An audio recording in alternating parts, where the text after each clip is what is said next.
একটা জিনিস মানুষ বদলাতে পারে না, সেটা হচ্ছে নিয়তি। বাংলা অভিনয়ের আকাশে উজ্জ্বল এক ধ্রুবতারা। আজও তার সংলাপ, চোখের ভাষা আর অভিনয়ের গভীরতা দর্শকের হৃদয়ে জ্বালিয়ে রাখে অনুভূতির প্রদীপ। সময়ের গণ্ডি পেরিয়ে কিংবদন্তি হয়ে ওঠা সেই হুমায়ুন ফরিদীকে স্মরণ করতে গিয়ে আবেগে ভেসেছেন জনপ্রিয় অভিনেতা আফরান নিশো। ফরিদী ভাই এমন একজন মানুষ যে প্রত্যেকটা মানুষকে আলাদাভাবে ভালোবাসতে পারতেন। নিশোর কাছে হুমায়ুন ফরিদী শুধু একজন অভিনেতা ছিলেন না, ছিলেন এক বিশাল জ্ঞানের সমুদ্র। অভিনেতা হুমায়ুন ফরিদীর আগে ব্যক্তি ফরিদীর প্রেমে পড়েছিলেন তিনি। শুটিংয়ের বাইরে সেই আড্ডাগুলো আজও নিশোর মনে গেঁথে আছে গভীর ভালোবাসা হয়ে। মৃত্যুকে আলিঙ্গন করো, গ্রহণ করো, বরণ করে নাও।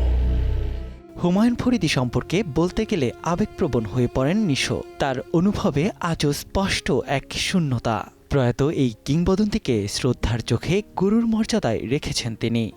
মানুষ যদি মনে করে তাকে একদিন মরতে হবে, আমার মনে হয় সে কখনোই পাপ করতে পারে না। নিশোর ভাষ্যমতে হুমায়ুন ফরিদী ছিলেন এক চলমান উইকিপিডিয়া।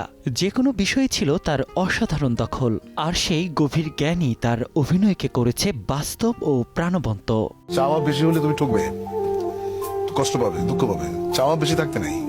তবে গুরুকে নিয়ে নিশোর রয়েছে একরাশ আক্ষেপ। এত বড় মাপের অভিনেতা হয়েও সেভাবে পুরস্কৃত হননি হুমায়ুন ফরিদী।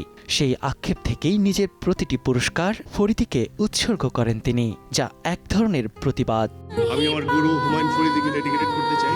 যাকে আমি ডেডিকেট করব একজন হুমায়ুন ফরিদীর নামে। কিছু মানুষ পৃথিবী ছাড়লেও হারিয়ে যান না কখনো, তারা রয়ে যান স্মৃতিতে, অনুপ্রেরণায় আর ভালোবাসায়। হুমায়ুন ফরিদীও ঠিক তেমনই একজন। নিয়াত শুভ, সময় সংবাদ, ঢাকা।